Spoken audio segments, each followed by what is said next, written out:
మామూలు చిత్రాన్నము మామూలు పులిహోర తినింటారండి. ఇలాంటి మసాలా చిత్రాన్నం ఎప్పుడైనా తిన్నారా? హాయ్ ఫ్రెండ్స్, విరాజీస్ కిచెన్ స్వాగతం సుస్వాగతం. ఈ రోజు మన లంచ్ బాక్స్ రెసిపీ సూపర్ మంచి రెసిపీ అనొచ్చండి. ఎందుకంటే ఈజీగా ఫాస్ట్గా అయిపోయే రెసిపీ అండి. అది ఏంటి అంటే మనం మామూలుగా చిత్రాన్నం చేస్తూనే ఉంటామండి. కాకపోతే ఈ రోజు డిఫరెంట్గా మసాలా చిత్రాన్నం చేస్తున్నామండి. అది ఇంకా చాలా బాగుంటుంది. అది ఫాస్ట్గానే అయిపోతుంది. పిల్లలు చాలా ఇష్టంగానే తింటారండి. అలానే మన లంచ్ బాక్స్ కూడా అయిపోతుందండి. ఇంకెందుకు ఆలస్యం, మాట్లాడుతూ చేసేద్దాం, చూసేద్దాం రండి. ఈ వీడియో పూర్తిగా చూడండి. ఈ వీడియో కనుక నచ్చినట్లయితే ఒక్క లైక్ చేయండి, అలానే హైప్ చేయండి, అలానే ఒక్క చిన్న కామెంట్ చేయండి ఈ అక్క కోసం. అన్నం ముందుగానే పెట్టేసినానండి. ఈ అన్నం కూడా బాగా చల్లారాలండి చిత్రాన్నానికి.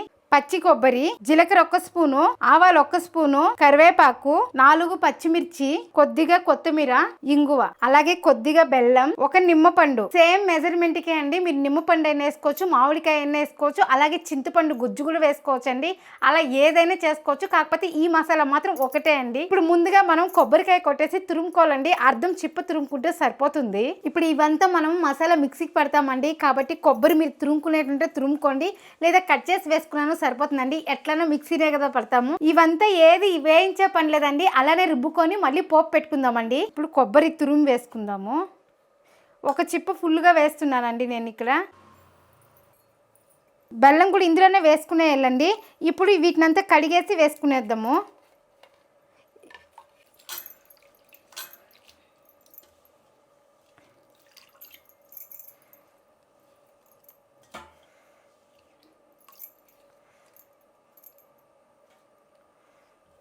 అలానే ఇందులోనే ఇంగువ, ఇందులోనే కొద్దిగా నీళ్ళండి.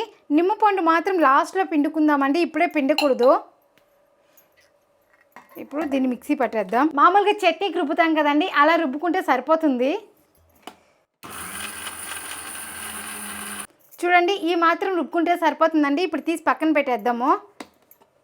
ఇప్పుడు చిత్రాన్నం పోపు పెట్టుకుందామండి. పోపుకు కావాల్సిన పదార్థాలు చూద్దాం. పల్లీలు, జీడిపప్పు, ఉద్దిపప్పు, శనగపప్పు, ఎండుమిరపకాయలు, కొద్దిగా జీలకర్ర, కరివేపాకు, నిమ్మపండు. ముందుగా స్టవ్ అంటించుకొని కడాయి పెట్టుకుందామండి. ఇది వేడెక్కినాక మనము ఆయిల్ వేసుకుందాము. అలాగే కొద్దిగా ఆవాలండి. మనం ఆల్రెడీ ఆవాలు రుబ్బుకున్నాం కదండి. ఇది తిరగబతకండి. అది రుబ్బేదాని వల్ల టేస్ట్ అనేది చాలా బాగుంటుందండి. నార్మల్గా మనం చిత్రాన్నం చేస్తూనే ఉంటాం కదా, లెమన్ వేసి అలాగే చింతపండు గొజ్జు వేసి చేసుకుంటూ ఉంటామండి. కాకపోతే ఈ కొబ్బరి ఆవాలు రుబ్బేదాని వల్ల టేస్ట్ అయితే చాలా బాగుంటుందండి. మా ఫ్రెండ్ వాళ్ళ ఇంటికి వెళ్ళానండి. మా ఫ్రెండ్ చెప్పింది, నీకు స్పెషల్ రెసిపీ చేసి చూపిస్తాను రాజీ, తిందువు, అది టేస్ట్ కూడా సూపర్గా ఉంటుంది అన్నారండి. ఏంది అంటే మసాలా చిత్రాన్నము. మా సైడు మసాలా చిత్రాన్నం చాలా ఫేమస్. సంక్రాంతికి, దీపావళికి వాళ్ళు స్పెషల్గా ఈ ఐటమ్ చేసుకుంటారంటండి. ఎందుకంటే ఎర్రగడ్డ, తెల్లగడ్డ ఇక్కడ వాడడం కదా, కాబట్టి ఇది చేసి చూపిస్తానండి. ఎలా చేస్తుందో అనేసి నేను చూసానండి. చూస్తే పచ్చి కొబ్బరి తురుము, ఇట్లా ఆవాలు, జీలకర్ర అంతా వేస్తుందండి. నన్ను పచ్చి ఆవాలు వేస్తున్నావు బాగుంటుందా అట్లంటే, లేదు రాజీ చాలా బాగుంటుంది అన్నారండి. కాకపోతే నాకైతే ఫస్ట్లో అనిపించింది, ఈ ఆవాలంతా వేసి రుబ్బుతోంది, ఇది ఎలా ఉంటుందో ఏమనేసి. మళ్ళీ చేసినాక తిని చూస్తే టేస్ట్ అయితే చాలా బాగుందండి. ఇక్కడ ఎలా అయితే చేసిందో అదేలాగా చూసుకొని వచ్చి ఇక్కడ వచ్చి ఇంట్లో చేశానండి. ఇంట్లో వాళ్ళు కూడా చాలా ఇష్టంగా తిన్నారంటే, దానికి కాంబినేషన్గా మా ఫ్రెండ్ ఏం చేసిందంటే పెరుగన్నం చేసిందండి. ఈ 2 కాంబినేషన్గా తింటా ఉంటే నాకు తినే గుద్దికి తినాలనిపించిందండి. అంత బాగుందండి. అదేలాగానే ఇంట్లో చేసి పెట్టాను, ఇష్టంగా తిన్నారు. నెలలో 2 సార్లు నేను ఇట్లా చిత్రాన్నము, పెరుగన్నం చేస్తూ ఉంటానండి. ఆ పెరుగన్నం కూడా మీకు చేసి చూపిస్తాను. ఇప్పుడు ఆయిల్ వేసుకుందామండి. ఆయిల్ కూడా దీనికి కొంచెం ఎక్కువే పడుతుందండి. ఎందుకంటే మన చిత్రాన్నానికి మసాలా బాగా వేగాలి కదండి, కాబట్టి కొంచెం ఆయిల్ ఎక్కువే పడుతుంది. ఇప్పుడు ఆవాలు వేసుకుందాం.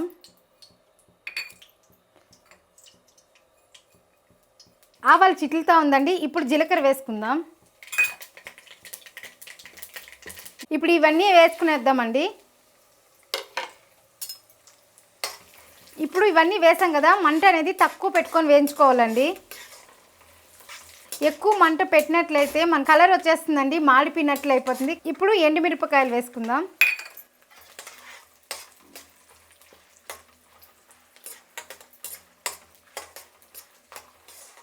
ఇప్పుడు కరివేపాకు వేసుకుందాం.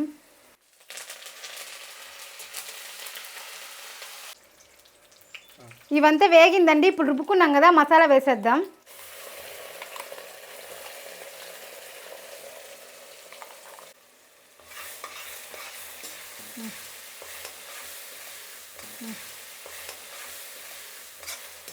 ఇప్పుడు ఈ మసాలా అనేది బాగా వేయించాలండి. చాలా మందికి డౌట్ ఉంటుందండి, కొబ్బరి వేసేదాని వల్ల మధ్యాహ్నం లంచ్ బాక్స్కి బాగుంటుంది అక్క అనేసి. ఈ కొబ్బరి వేస్తాం కదండి, ఈ మసాలా అనేది బాగా వేయించినామంటే సాయంకాలం దాకా ఉంటుందండి. మీరు అన్నం కలిపి పెట్టినా కానీ చెడిపోదండి, అలానే ఉంటుంది. మసాలా వేయించి అన్నం కలుపుకుండా గొజ్జే పక్కన పెట్టుకున్నట్లయితే మరుసటి రోజు పొద్దునకు కూడా ఉంటుందండి. కొద్దిగా పసుపు, మనం ఇంగు కానీ ఇప్పుడు వేసేలేదండి, అప్పుడే వేసి మిక్సీ పట్టేస్తాం కదా, ఇప్పుడు వేసే పని లేదు.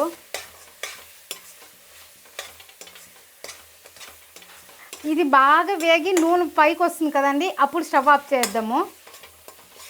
ఇప్పుడు నూనె అయితే డ్రై అయిపోయిందండి బాగా. ఇది వేగినాక నూనె తనిగా వస్తుంది. ఇప్పుడు ఈ మసాలా అంతా బాగా వేగినాక స్టవ్ ఆఫ్ చేసి నిమ్మపండు పిండుతామండి. అదే మన చింతపండు గుజ్జులో చేసుకోవాలంటే అది ఎలా అక్క చేసుకునేది అనేసి డౌట్ ఉంటుంది కదండి, అలాంటి వాళ్ళ కోసము ఇది బాగా వేగిపోయినాక ఇదే అంటే నిమ్మపండు వేసేటప్పుడు ఆఫ్ చేస్తాం కదా, ఆఫ్ చేయకుండా చింతపండు గొజ్జు వేసేసి బాగా ఉడకపెట్టుకొని గట్టిగా చిత్రాన్నం గొజ్జు వచ్చినాక ఆఫ్ చేసినామంటే సరిపోతుందండి. మామిడికాయ కూడా అంతే అండి, చింతపండు వేసేటప్పుడే మనం మామిడి తురుము వేసుకున్నామంటే అది బాగా మామిడి తురుము అనేది బాగా వేగిపోవాలండి, అప్పుడు స్టవ్ ఆఫ్ చేసుకుంటే అదే అయిపోతుందండి. 3 చిత్రాన్నాలకి ఒకే గొజ్జే అండి.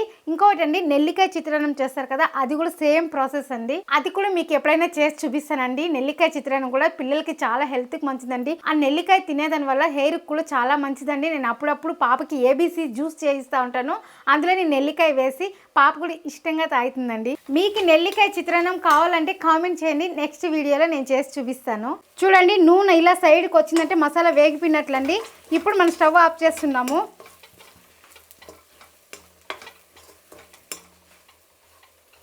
నిమ్మపండు కూడా పిండుకునేద్దామండి.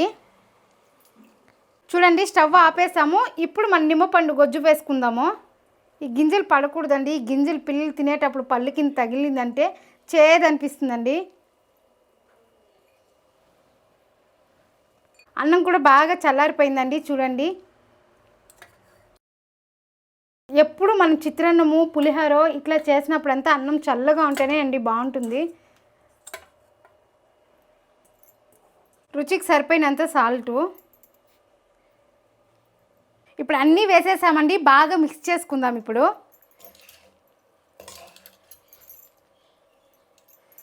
కలర్ కూడా చూడడానికి డిఫరెంట్గా ఉంటుందండి.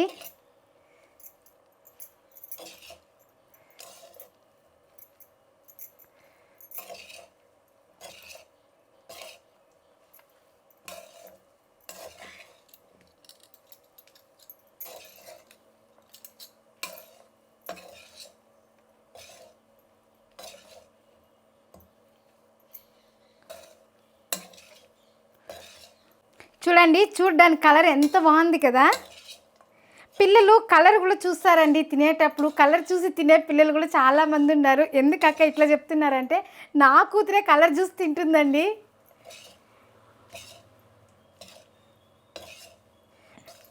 కలర్ డిఫరెంట్గా అంటే మమ్మీ ఏదో కొత్త వంట చేసింది, టేస్ట్ చూద్దామని అన్న తింటుందండి. అదే నార్మల్గా అంటే అయ్యో రోజు చేసే వంటే కదా, రోజు తినే ఫ్లేవరే కదా అనేసి కూడా సాల్కుంటుందండి. కాబట్టి నా కూతురు కోసం కొత్త కొత్త వంటలు కూడా నేను వెతికి చేస్తూ ఉంటానండి. అలానే పాప కూడా ఇష్టంగా తింటుంది. చూడండి, మన మసాలా చిత్రాన్నం అయితే రెడీ అయిపోయిందండి. అంతే అండి, చాలా ఈజీగా ఫాస్ట్గా అయిపోయింది. చూసారా, అన్నం చేసి చల్లారి పెట్టేసినామంటే ఈ మసాలా చిత్రాన్నం చేసేదంతా 10 నిమిషాలండి. ఏమంటే అన్ని రుబ్బుకున్నామా, పోపు పెట్టినామా, కలిపినామా, అయిపోయిందండి చిత్రాన్నము. ఎంత ఫాస్ట్గా అవుతుందో అంతే టేస్ట్గా కూడా ఉంటుందండి. అంతే అండి, మన మసాలా చిత్రాన్నం రెడీ అయిపోయింది. ఇప్పుడు దీనికి నేను కొత్తిమీర కానీ వేయలేదండి, ఎందుకంటే రుబ్బాం కదా, కాబట్టి ఇప్పుడు వేసే పని లేదండి. దీనికి మూత పెట్టి పక్కన పెట్టేద్దాము. ఇంకా నవరాత్రులు స్టార్ట్ అవుతాయి కదండి, నవరాత్రుల్లో నైవేద్యం అమ్మవారికి ఏదో ఒకటి పెడతా ఉంటాం కదండి. అప్పుడు ఎర్రగడ్డ తెల్లగడ్డ వేయకుండా పెడతాం కదా, అలాంటప్పుడు ఈ చిత్రాన్నము మేలుకొట్టే పులిహోర అట్లాగే గొజ్జావులకి చేసినాం కదండి, అది చాలా ఉపయోగపడుతుందండి ప్రసాదాలుగా. నేను ఇంకా మన ఛానల్లో మంచి మంచి వీడియోలు ఇట్లా ఎర్రగడ్డ తెల్లగడ్డ వేయకుండా నైవేద్యాలకి చాలా చేస్తానండి. మీరు చేయాల్సిందల్లా ఒకటండి, నన్ను సపోర్ట్ చేయండి. ఈ 3 వీడియోలు మన ఛానల్లో ఉన్నాయండి, చూడండి. లంచ్ బాక్స్ కి చిత్రాన్నము పెరుగన్నం కాంబినేషన్ గా అరటికాయ వేపుడు చేస్తున్నానండి. ఇది సైడ్ లో పెట్టుకుంటే పెరుగన్నానికి చిత్రాన్నానికి కాంబినేషన్ గా చాలా బాగుంటుందండి. ఇది కూడా సింపుల్ గా చేసేట్లు వేపుడు చేసి చూపిస్తానండి. దీన్ని కట్ చేసి వేయించుకుంటా పెరుగన్నం చేసుకుందామండి. అప్పుడు ఈజీగా ఫాస్ట్ గా మన లంచ్ బాక్స్ అనేది రెడీ అయిపోతుందండి. ఇప్పుడు పైన తొక్క తీయేస్తామండి. ఈ పైన తొక్క తీసేదాని వల్ల ఇంకా ఫాస్ట్లో ఉడికిపోతుందండి. ఇది ఉండేదాని వల్ల కొంచెం నారుగా అనిపిస్తుందండి పిల్లలకు కూడా, కాబట్టి నేను ఈ తొక్క తీయేసానండి. ఇప్పుడు దీన్ని సన్న ముక్కలుగా కట్ చేస్తున్నాను నేను. ఇట్లా రౌండ్గా కూడా చేసుకోవచ్చును, కాకపోతే పిల్లలు ఇట్లా రౌండ్గా చేసి తీసి తినరు కదండి. పొడిగా ఉంటే అన్నంలో పెట్టుకొని తింటారు కదండి, కాబట్టి ఇలా కట్ చేస్తున్నాను. ఒక్కో రోజు ఒక్కోలాగా చేయాలండి. ఒకే రకం చేసినా కూడా దాన్ని డిఫరెంట్గా చేయాలండి, అప్పుడు పిల్లలు ఇష్టంగా తింటారండి. చూడండి, ఇంత చిన్న ముక్కలు చేస్తే కన్నా పిల్లలు కూడా తీసుకొని బాగా తింటారండి. ఇప్పుడు దీన్ని కట్ చేసాం కదా, నీళ్ళలో వేసేద్దాము. ఈ అరటికాయ వేపుడు కూడా సింపుల్గా చేసేయచ్చండి, కాబట్టి దీనికి కావాల్సిన పదార్థాలు ఏమీ లేవండి. అరటికాయ కట్ చేసి పెట్టుకున్నాం కదా, నూనె, ఆవాలు, కారం, ఉప్పు, ఇంతే అండి కావాల్సింది. కళాయి పెట్టేశాను, కళాయి కూడా వేడెక్కింది, ఆయిల్ వేసుకుందాం. ఇంకొకటి అండి, దీన్ని ఉడక పెట్టాల్సిన అవసరం కూడా లేదండి, ఫాస్ట్లో వేగిపోతుంది. కొద్దిగా ఆయిలు, ఆవాలు, ఇప్పుడు అరటికాయ, ఇప్పుడు కలుపుకుందామండి ఒకసారి.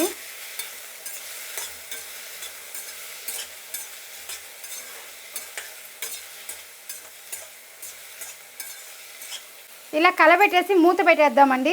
ఇలా సిమ్లో పెట్టుకొని మూత పెట్టుకొని వేయించుకున్నట్లయితే 3-4 సార్లు ఇట్లా మూత తీసి కలబెట్టినామంటే వేగిపోతుందండి.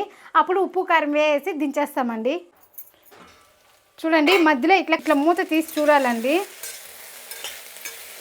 ఇది ఆవిరికే మగ్గిపోతుందండి ఫాస్ట్లో. పాప ఎప్పుడన్నా ఇంట్లో ఉంటే మమ్మీ అరటికాయ వేపుడు పెరుగన్నం మమ్మీ అంటుందండి. ఎందుకంటే ఈ రెండు కాంబినేషన్లు అంటే ఆమెకు చాలా ఇష్టం అండి.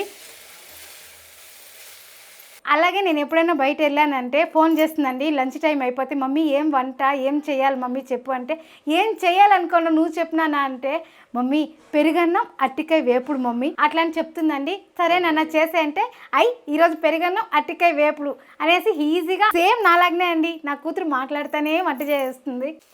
కొద్దిగా పసుపు అండి, లైట్గా వేయండి, ఎక్కువ వేయద్దండి. అప్పుడే వేగిపోయి వచ్చిందండి అరటికాయ. ఈసారి మూత పెట్టేసినామంటే మనం కారపొడి కూడా వేసేసి కొంచెంసేపు పెట్టి ఆఫ్ చేస్తామండి. కరెక్ట్గా ఇది చేయాలంటే ఒక 7 నిమిషాలండి అయిపోతుంది. ఇప్పుడు మూత పెడదాము. చూడండి, మన అరటికాయ కూడా బాగా వేగిపోయిందండి. చూసారా, మెత్తగా వేగిపోయింది.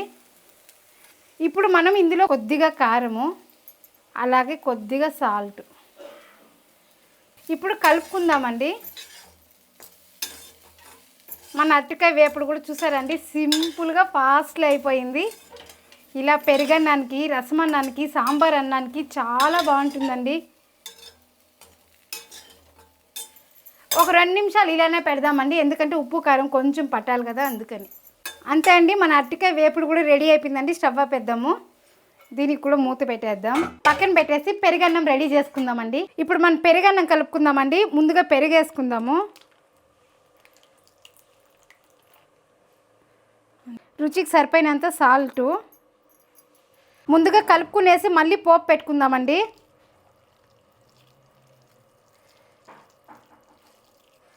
చాలామందికి పెరుగన్నానికి అన్నం మెత్తగా ఉంటే నచ్చుతుందండి, కొంతమందికి ఇట్లా పలుకులుగా కనిపిస్తే నచ్చుతుందండి. కాకపోతే మన ఇంట్లో అయితే ఎలా ఉన్నా పెరుగన్నం మాత్రం తినేస్తారండి.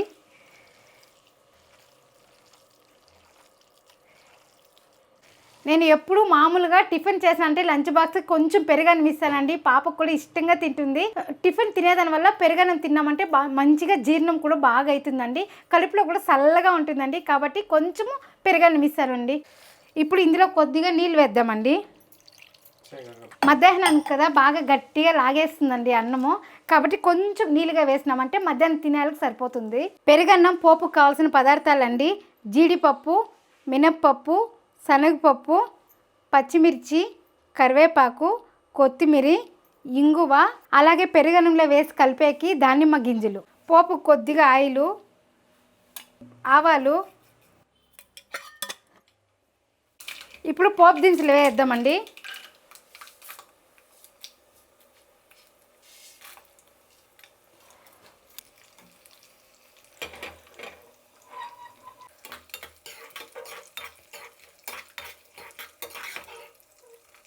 పచ్చిమిర్చి వేద్దామండి. అలాగే ఇంగువ,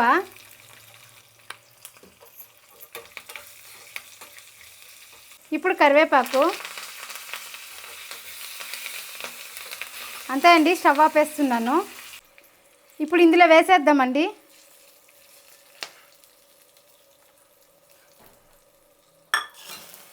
ఇప్పుడు ఇందులో కొద్దిగా కొత్తిమీర, అలాగే దానిమ్మ గింజలు. చూడండి, చూడడానికి ఎంత బాగుందో. అంతే అండి, మన పెరుగన్నం రెడీ అయిపోయిందండి. తినేటప్పుడు లంచ్ బాక్స్కి వేసేటప్పుడు కలుపుకున్నామంటే సరిపోతుంది. ఇప్పుడు మనం లంచ్ బాక్స్ కట్టుకునేద్దామండి. ఇప్పుడు మనం ఫస్ట్ మసాలా చిత్రాన్నం వేసుకుందామండి. అన్నం చూడండి ఎక్కడ ఉండ్లుండ్లుగా లేదు, పలపలా అని ఉందండి. ఇలా ఉండాలండి చిత్రాన్నం అంటే. అందుకే అన్నం చల్లారి పెట్టినారంటే ఇలా వస్తుందండి.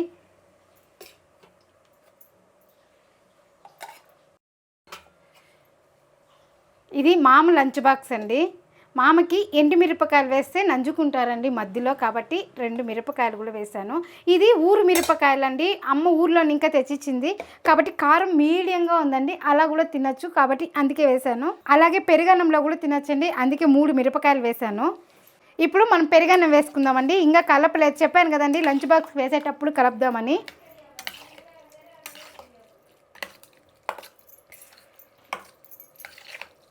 మామకి ఇలా పప్పులు వేస్తే నచ్చదండి, పాపకి పప్పులు వేస్తే నచ్చుతుంది. కాకపోతే ఈరోజు మామ చెప్పినారు నాకు కూడా పప్పులు వేసే ఇవ్వు, మధ్యాహ్నం ఈరోజు నేను తిని చూసి చెప్తాను ఎలా ఉందనేసి అన్నారండి. అట్లా మామ కూడా కొన్ని ఇట్లా అడ్జస్ట్ అయిపోతారండి. అలాగే పెరుగన్నం అన్నీ తిన్నాక చల్లగా ఉండేకి మన కడుపుకి పెరుగన్నం. అలాగే మన అరటికాయ వేపుడు. ఈరోజు కొంచెమే చేశానండి అరటికాయ వేపుడు కూడా. అంతే అండి, మన simple tasty lunch box ready అయిపోయిందండి. అంతే అండి, మనం ఏం చేసినా ఫాస్ట్లోను, టేస్ట్లోను, క్వాలిటీలోను ఎందులోనూ రాజీ పడకూడదండి. ఎందులో రాజీ పడదు, మీరు రాజీ పడకండి. ఈ రెసిపీ లాగానే మన ఛానల్లో మేలుకోటే పులిహోర ఉందండి. ఆ వీడియో కూడా మీకు చాలా నచ్చుతుందండి. పక్కా మెజర్మెంట్లో చెప్పాను. చాలామంది చేసి కూడా నాకు కామెంట్ చేశారండి బాగుందనేసి. మీరు ఆ వీడియో ఇక్కడ క్లిక్ చేసి చూడండి. అలాగే లంచ్ బాక్సులు కావచ్చు, దేవుడికి నైవేద్యం కావచ్చు, మంచి రెసిపీ అండి అది. ఇలాంటి మంచి వీడియోలతో మళ్ళీ కలుద్దాం. బాయ్.